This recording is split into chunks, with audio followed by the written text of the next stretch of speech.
Assalamualaikum warahmatullahi wabarakatuh. Kembali lagi dengan saya Muhammad Rifki Husnan dengan NIM 2124 1010 2028 dari program studi Teknologi Informasi Fakultas Ilmu Komputer Universitas Jember. Di sini saya akan menjelaskan tentang entity, atribut dan juga relationship. Baik, di sini sudah terdapat sebuah studi kasus berupa bon pembelian pada suatu bengkel yang terdapat di Jatimulya, Bekasi Timur. Di sini kita nantinya akan mengidentifikasi entity, atribut dan juga relationship yang terdapat pada bon pembelian ini atau pada bengkel ini, lebih tepatnya. Baik, untuk mengidentifikasi hal-hal tersebut, yang kita lakukan pertama kali adalah yang pertama, identifikasi entity dan juga atribut. Sekelumit tentang entity dan juga atribut. Entity adalah data yang perlu disimpan dalam database, atau lebih mudahnya itu poin-poin penting dalam yang perlu kita simpan dalam membuat suatu database. Misalnya dalam sebuah sistem informasi perpustakaan. Di situ kita bisa membuat entity peminjaman, entity pengembalian dan lain-lain. Selanjutnya atribut. Apa itu atribut? Atribut adalah bagian-bagian dari entity. Maksudnya misalnya seperti ini. Pada entity peminjaman buku, itu ada atribut tanggal peminjaman, nomor peminjaman, nama, dan lain-lain. Seperti itu. Baik, yang pertama, entity yang terdapat pada bengkel ini antara lain entity customer dengan kategori benda nyata. Sebelumnya kategori dari entity ini ada 3, yaitu benda nyata, benda abstrak, dan yang ketiga yaitu peristiwa. Deskripsi dari entity customer yaitu menyimpan data-data pelanggan bengkel. Alasan dijadikan entity yaitu data pemilik kendaraan yang dimiliki harus dicatat. Ketika terjadi transaksi atau pembelian item atau pembelian barang di bengkel, datanya juga harus dicatat, sehingga data ini terkait dengan business process. Adapun atribut dari entity customer ini antara lain ID customer, yang kedua nama, yang ketiga alamat, dan yang terakhir nomor HP. Dengan keterangan yaitu ketika mencatat sebuah transaksi pembelian barang, ini salah ya, maaf. Ketika mencatat sebuah transaksi pembelian barang atau spare part kendaraan, perlu mencatat keterangan customer. ID customer nantinya akan dipanggil di tabel penjualan ketika terjadi sebuah transaksi. Jadi ketika ada sebuah transaksi pada bengkel ini, nantinya ID customer ini akan dipanggil pada tabel penjualan gitu. Entity selanjutnya yaitu entity kendaraan dengan kategori benda nyata. Deskripsinya menyimpan data-data kendaraan dari customer tadi. Alasan dijadikan sebuah entity yaitu karena terkait dengan business process. Adapun atribut dari entity kendaraan antara lain ID kendaraan, yang kedua ID customer, yang ketiga plat nomor, yang keempat tahun pembuatan, yang kelima warna, dan yang keenam merek. Dengan keterangan ID ini nantinya akan dibagi di tabel penjualan. Jadi seperti entity yang di atas yaitu entity customer, nantinya ID dari ID kendaraan ini akan dipanggil di tabel penjualan ketika terjadi sebuah transaksi begitu. Selanjutnya yaitu entity barang dengan kategori benda nyata. Deskripsi menyimpan data-data barang yang terdapat di bengkel. Alasan dijadikan entity sama seperti sebelumnya yaitu karena terkait dengan business process. Jadi barang-barang pada bengkel harus dicatat. Adapun atribut dari entity barang ini antara lain ID barang, harga, dan juga diskon. Dengan keterangan satu instance entity barang berisi tentang sebuah barang tertentu. Dan yang kedua, ID ini nantinya akan dipanggil ketika sebuah transaksi jika terjadi sebuah transaksi di tabel detail penjualan. Jadi ketika ada sebuah transaksi, nantinya ID barang ini akan dipanggil di tabel detail penjualan, begitu.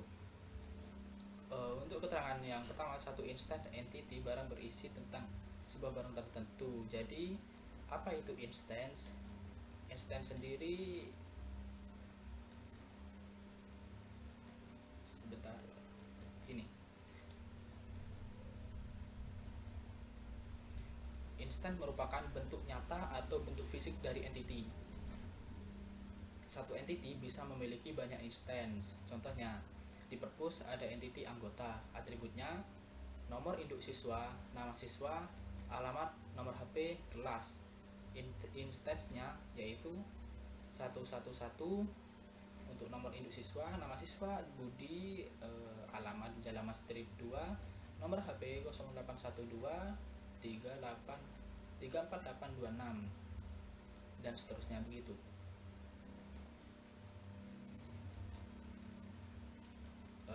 Lanjut, entity selanjutnya yaitu entity montir.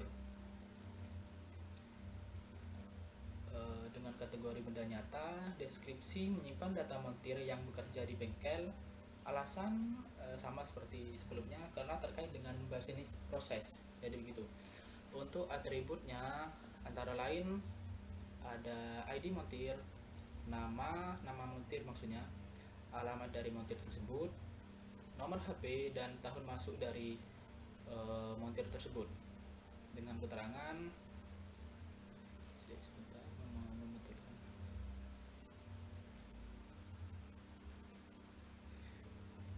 satu instance entity barang berisi data-data tentang seorang montir. Dan yang kedua, ID ini nantinya akan dipanggil ketika terjadi sebuah transaksi di tabel penjualan. Ya, jadi seperti yang di atas tadi, ID dari entity montir ini nantinya akan dipanggil ketika terjadi sebuah transaksi pada bengkel ini, akan dipanggil di tabel penjualan. Selanjutnya entity penjualan, ya yang dari tadi ID-nya akan dipanggil di tabel penjualan, ya ini entity-nya sekarang entity penjualan.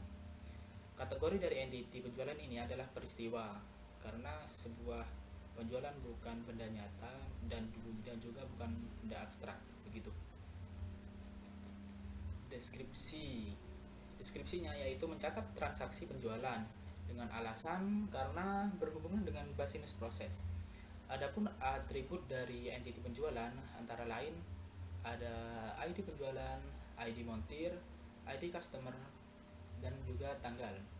Dengan keterangan pencatatan pada tabel ini membutuhkan ID dari tabel kendaraan, customer, dan juga montir, ya seperti yang di atas tadi. Jadi untuk pencatatan pada tabel penjualan ini kita membutuhkan ID dari tabel kendaraan, customer, dan juga montir. Keterangan yang kedua yaitu tabel ini nantinya akan dipanggil di tabel detail penjualan. Jadi untuk melakukan pencatatan di tabel detail penjualan membutuhkan ID dari entity penjualan ini. Entity selanjutnya yaitu entity detail penjualan dengan kategori benda nyata, deskripsi mencatat transaksi penjualan dengan alasan karena terkait dengan business proses, dan juga adapun atribut dari entity detail penjualan antara lain yang pertama ID penjualan, yang kedua ID barang, yang ketiga harga, yang keempat banyak atau kuantitas. Dengan keterangan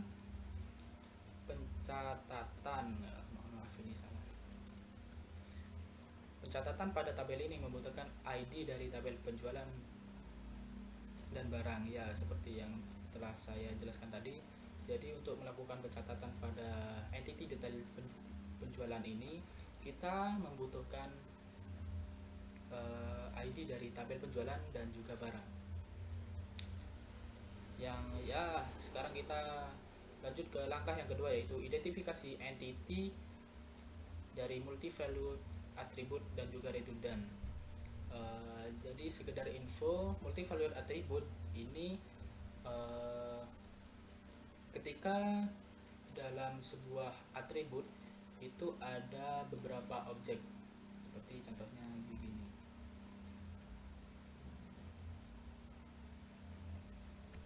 Kita membuat tabel dulu ya. Dua satu dua. Kita tambahkan.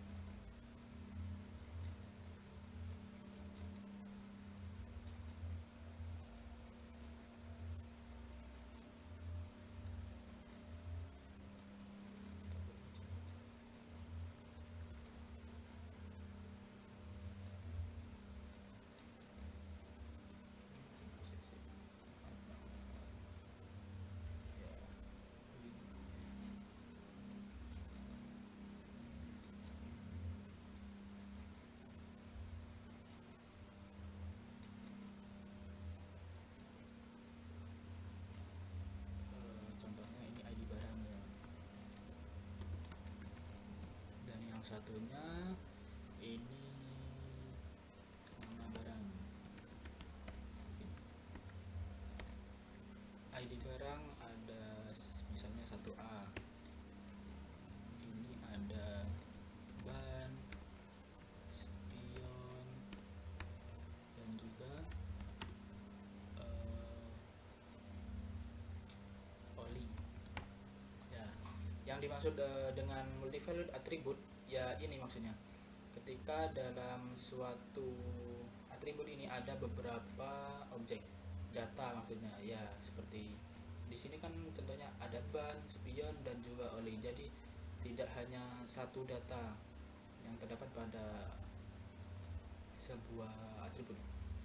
Dan kalau yang satunya ya redundant attribute ini bagaimana?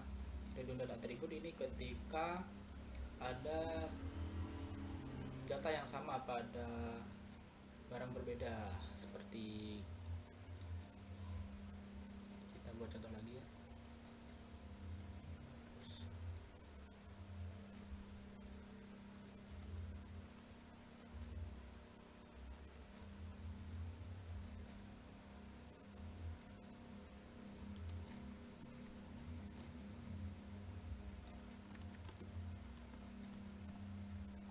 Kita contohnya nama montir aja biar tidak terlalu sulit. Dan di sini atributnya tahun bekerja lah gitu. Nama atribut anggap saja Rifki. Dan yang kedua Husnan. Di sini tahun bekerja dari mereka berdua ini sama, misalnya 2022. Dah, kesamaan ini yang dimaksud dengan redundant atribut. Jadi pada sebuah sebuah entity, sebuah atribut ini tidak boleh ada data yang sama begini. Ya, kita lanjut. Ketika ada yang sama, maka kita harus pisahkan atribut tadi menjadi sebuah entity baru.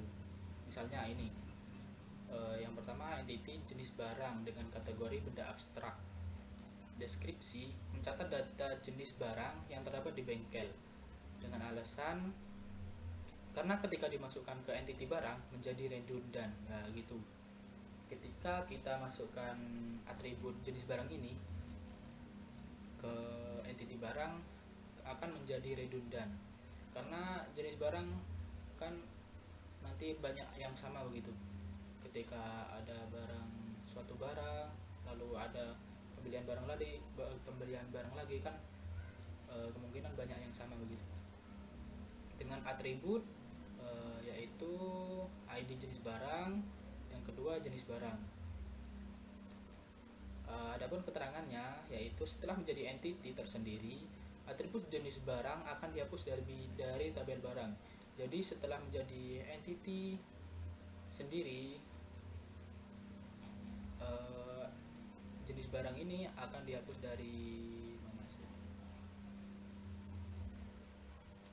Barang. Ya, ini sudah dihapus sama saya. Jenis barang sudah tidak ada, tidak tercantum dalam atribut entity barang. Yang kedua, ketika terjadi penambahan data barang baru di tabel barang, ID jenis barang dibutuhkan. Jadi ketika ada penambahan barang baru pada tabel barang atau entity barang, ID jenis barang ini dibutuhkan. Dan yang kedua, nama entity warna dengan kategori benda nyata, deskripsi, mencatat data warna kendaraan customer. Alasan dijadikan entity tersendiri yaitu karena ketika dimasukkan ke dalam entity kendaraan menjadi redundan. Mengapa menjadi redundan? Karena warna, entity warna ini ketika dijadikan atribut, sebuah atribut, kan warna itu terbatas. Jadi seperti kendaraan berwarna putih, ada customer lagi dengan warna putih, nanti itu akan menjadi redundan. Dengan atribut dari entity warna yaitu ID warna dan yang kedua warna. Keterangan setelah menjadi entity tersendiri, atribut warna akan dihapus dari tabel barang. Ya, seperti sama jenis barang ini. Ketika menjadi entity tersendiri, atribut warna yang terdapat pada entity kendaraan akan dihapus. Dan kedua, ketika terjadi penambahan data barang baru di tabel kendaraan, ID warna dibutuhkan. Ya, sama seperti yang di atas. Kita ketika akan menambahkan data barang baru di tabel kendaraan, ID warna dibutuhkan, begitu. Dan yang ketiga atau yang terakhir, nama entity yaitu merek dengan kategori benda nyata, deskripsi mencatat data merek atau tipe kendaraan customer. Alasan dijadikan entity tersendiri yaitu karena ketika dimasukkan ke dalam entity kendaraan akan menjadi redundan. Ya, sama seperti yang di atasnya ini, akan menjadi redundan ketika dimasukkan ke dalam entity kendaraan. Atributnya yaitu ID merek dan yang kedua merek. Keterangan setelah menjadi entity tersendiri, atribut merek akan dihapus dari tabel barang. Ketika terjadi penambahan data barang baru di tabel kendaraan, ID merek dibutuhkan. Ya, ketika kita mau menambahkan sebuah data baru di tabel kendaraan, ID merek ini dibutuhkan. Dan yang ketiga yaitu penentuan primary UID dan secondary UID setiap entity. Yakni pada entity customer UID atau unique identifier ada ID customer dan juga HP. Untuk ID customer sendiri itu artificial ini buatan. Jadi ini kita buat sendiri gitu, bukan natural atau dari bawaannya gitu.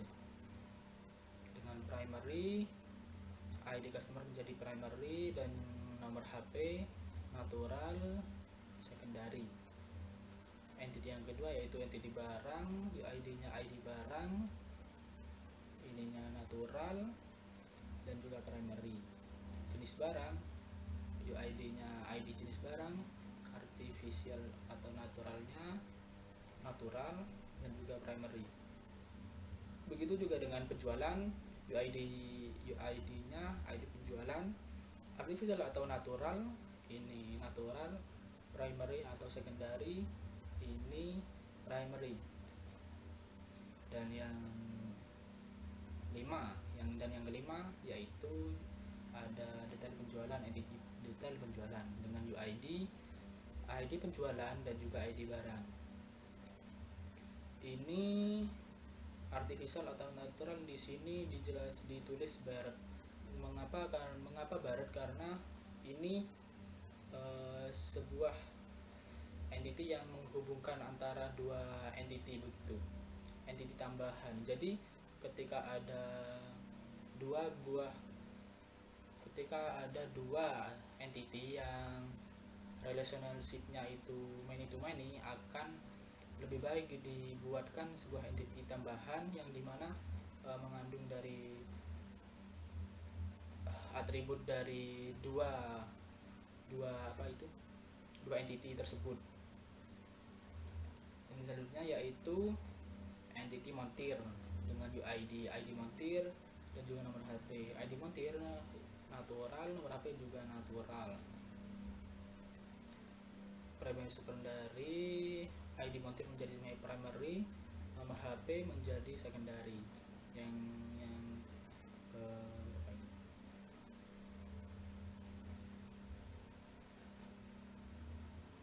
yang ketujuh ada entity warna dengan UID ID warna, artificial dan juga primary. Dan yang kedelapan ada merek, entity merek dengan UID ID merek, artificial dan juga primary. Dan yang terakhir ada entity kendaraan dengan UID ID kendaraan, artificial atau natural, ini natural, primary atau secondary, di sini primary. Dan langkah yang terakhir yaitu kita melakukan identifikasi relationship antar entity. Jadi di sini ada sebuah tabel yang menjelaskan tentang relationship antar entity begitu. Yang saya warnai biru ini menandakan bahwa kedua entity tersebut mempunyai relationship seperti customer dengan penjualan. Mengapa customer dengan penjualan memiliki relationship? Karena seperti yang telah dijelaskan pada keterangan customer ini, ID customer nantinya akan dipanggil di tabel penjualan ketika terjadi sebuah transaksi. Jadi ketika kita melakukan sebuah transaksi, maka ID customer ini dibutuhkan pada entity penjualan. Jadi keduanya ini mempunyai relationship. Yang kedua yaitu ada barang dengan entity barang dengan jenis barang. Mengapa kedua entity ini memiliki relationship? Karena jenis barang seperti yang telah dijelaskan di atas tadi, jenis barang ini, ID dari jenis barang akan dipanggil ketika ada sebuah barang baru yang akan ditambahkan begitu. Maksudnya ketika kita akan menambahkan suatu barang baru pada bengkel ini, maka jenis ID dari jenis barang ini akan dibutuhkan begitu. Dan yang ketiga yaitu ada detail penjualan dengan barang juga. Ya, ini memiliki sebuah relationship juga, karena seperti yang telah dijelaskan di atas, ketika kita melakukan pencatatan pada entity detail penjualan ini, kita membutuhkan ID dari barang ini. Jadi ketika ada sebuah transaksi, kita membutuhkan ID dari barang ini untuk dimasukkan atau dipanggil ke detail penjualan, entity detail penjualan. Yang keempat yaitu ada relationship antara detail penjualan dengan penjualan. Ya, ini mempunyai relationship karena seperti yang telah dijelaskan tadi, ketika kita melakukan pencatatan pada detail penjualan, kita membutuhkan ID dari penjualan dan juga barang. Jadi kan salah satunya itu termasuk. Jadi penjualan ini dibutuhkan ketika kita melakukan pencatatan pada detail penjualan begitu. Dan yang kelima ada montir dengan penjualan. Mengapa ada sebuah relationship antara montir dan juga penjualan?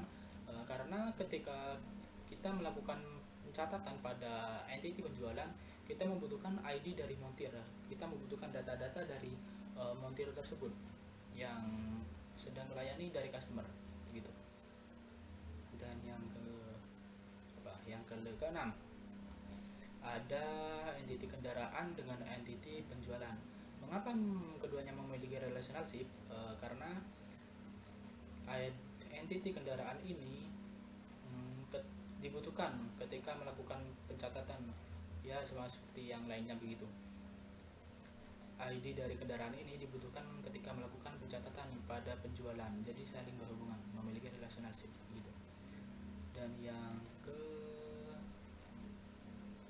7 berarti, yang ketujuh yaitu ada relationship antara kendaraan dan juga warna. Mengapa? Karena seperti yang telah dijelaskan ya di atas, warna ini sebenarnya menjadi sebuah atribut dari kendaraan, namun karena terjadi sebuah redundan dan seperti merek ini juga termasuk juga karena terjadi redundan akhirnya dijadikan sebuah entity tersendiri. Tetapi ketika kita melakukan sebuah pencatatan pada entity kendaraan, kita membutuhkan entity dari membutuhkan ID dari warna ID dari warna ini untuk dimasukkan ke dalam kendaraan, entity kendaraan. Dan yang terakhir yaitu ke merek. Ya, ini sama seperti warna karena mereka sama-sama terpisah karena terjadi redundan gitu. Entity merek dan juga kendaraan memiliki relationship karena ketika kita melakukan pencatatan pada kendaraan, ID merek ini sangat dibutuhkan. Jadi begitu. Mungkin sekian dari saya. Mohon maaf bila ada kata-kata, apabila ada omongan kasar, karena sebelumnya saya adalah makhluk kasar, bukan makhluk halus. Terima kasih. Wassalamualaikum warahmatullahi wabarakatuh.